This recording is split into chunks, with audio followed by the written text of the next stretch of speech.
If you want a Kundalini awakening, watching videos where people tell about their Kundalini awakening can be super inspirational. I looked at a video talking about it. There was a comment in the comment section saying, "I'm going through the process. This is insane." And so I answered in the comment, "Yoo-hoo! I sure hope no one finds the secret tantric teachings that I have hidden in my community posts and in my videos." And so for today, I thought we could just look at some pictures together and let's talk about this experience that maybe someone out there is going through right now and figure out if we can do something with it. And so we can start talking about this picture right here. What's going on? Well, someone is standing and they have their palms together and then they are pushing, and they're pushing in this region, and there is a feeling and then energy coming down like gravity is shooting down into the earth.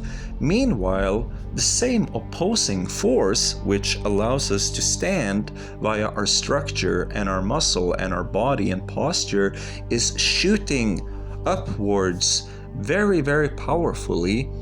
And then he looks like he swears, he looks kind of shocked, and then he hides underneath the duvet in bed. And then there can be feelings of internal cooking, for example. So think at Muldara is like a stove, and then there's a fire, and then there's a cauldron with boiling hot waters. And as this pot is boiling, it's coming up into the heart, and your whole chest is just filled with warm air. And then on the bottom of your throat and behind in your mouth, and then behind your eyes and into your eyes, and all the way up into the scalp is just this heat of these bubbles floating up. It's kind of just feels like it's just melting your brain. And then you feel kind of weird, and you think, when I close my eyes, there's just a bunch of colors, and maybe I should do some grounding.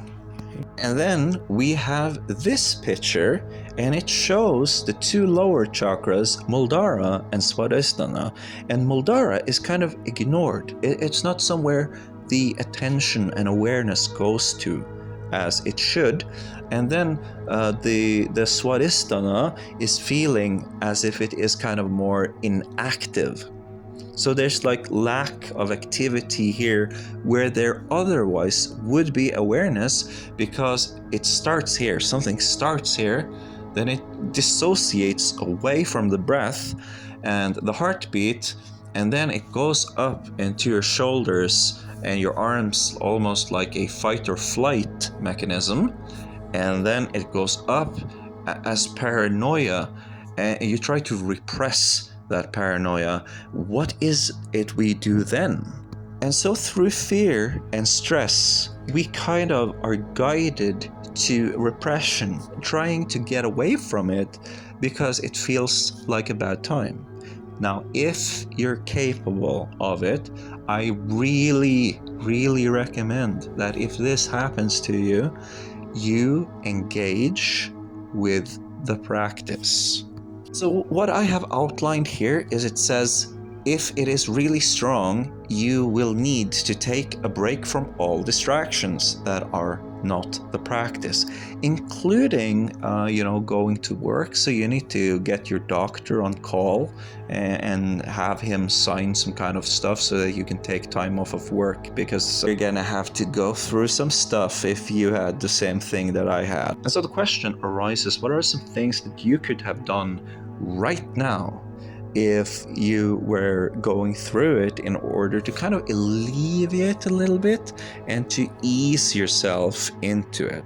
So a lot of people really don't like the spontaneous fire breathing, and Well, I understand 100%, but this here is gonna make it feel so much better. And also, if you're going through the Kundalini, this is a time for exponential growth, and all the practice you do right now is gonna count more than double. So you definitely want to do the pranayama thing, and that can also make it feel much better. So whenever you do the pranayama thing, whenever you do the breathe in and tense at the navel, and go for that when you finally exhale, try to really just get all the pleasure into your breathing, and create pleasure out of breathing in the meditation. This position right here, protecting the lunch money, holding something like this. It could be a guitar. I use a backpack. Buddhists use their food bowl. This can really help. Really help. And it's the heaviness and having something. So I had my books in here.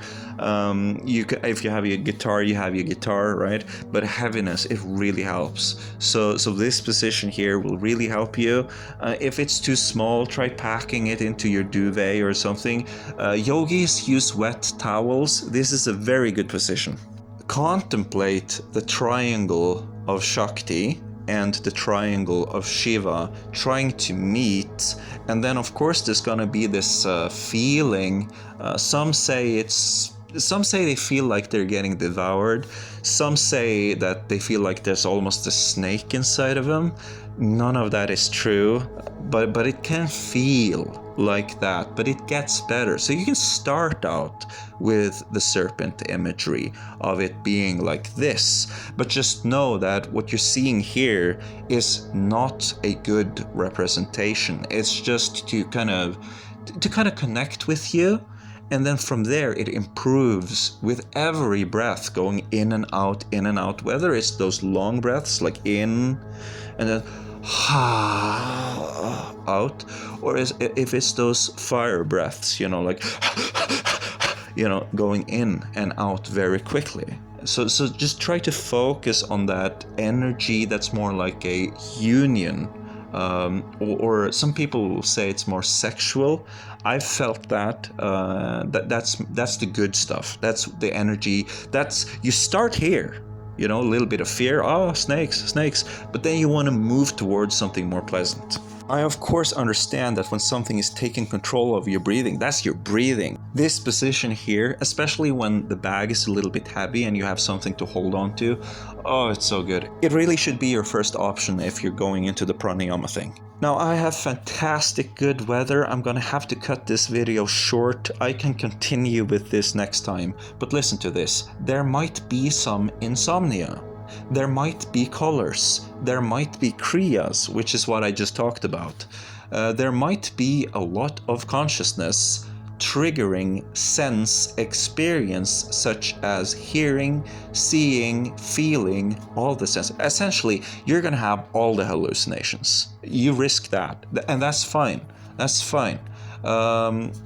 Interact in yoga sadhana way with the experience, but also just you gotta personalize this and turn it pleasant, which I tried to explain to you now. So by now I've almost had all the symptoms, and one of the symptoms I have is visions. And this will appear a lot when you have Kundalini and you try to relax, you cannot relax, and so you get visions. And I got this vision: ugly women. Okay, so the thing that you do when this happens is that, for example, you can do what I did, which is to go in and look at pretty women and have them be in different colors, in different light conditions, in different, just basically absorb in the visual understanding of pretty women and absorb it like a samadhi, a deep concentration that just imprints you. And so these ugly, scary women will start becoming hotter. It's almost like drinking alcohol. And so you associate your male energies with one side of the body through sadhana and positional mantra awareness, and then you take the feminine energies into the other channel, so the other side of your body. And so you try to realize the thing. And that makes the entities that are negative stop bickering you, because you're only doing the thing that you're doing by pretending to actually be the super highest attainment that you have to be almost all the way up in Sahasrarar to realize. And so nothing you do can possibly be embarrassing. And this isn't even my final form. And there's just exercises upon exercises which you can do. I'll leave you with some of them. They're really simple and you should be able to do them. I'm gonna have to go now. I would make a longer video if it wasn't for the fact that the weather is super nice. If you're in the midst of it right now, just keep practicing. Do the asanas, do the exercises that you know, but also keep in mind what I just said, and just keep going and take whatever advice comes up. Consider the following. Do I need grounding because I actually need grounding, or do I just feel scared? Because enjoy the lights. They go away. Please stick with this, stick this out. Oh, I can't sleep. Okay, wait until the sleep is ready. Just practice. There are restful ways to meditate that will help you with that. Keep practicing. One last tip before I go. When you do this, look for the good signs. When the good sign come, and they will, follow the good sign. And so there might be some nagging, there might be some bickering from negative entities. Stick it out. They don't matter. They don't matter. They don't have any sway on this. Look for the good signs. Request the good signs. Just like, give me the guidance. The guidance will come, then do it. Listen, relax, focus, keep going. You're strong. You can get this.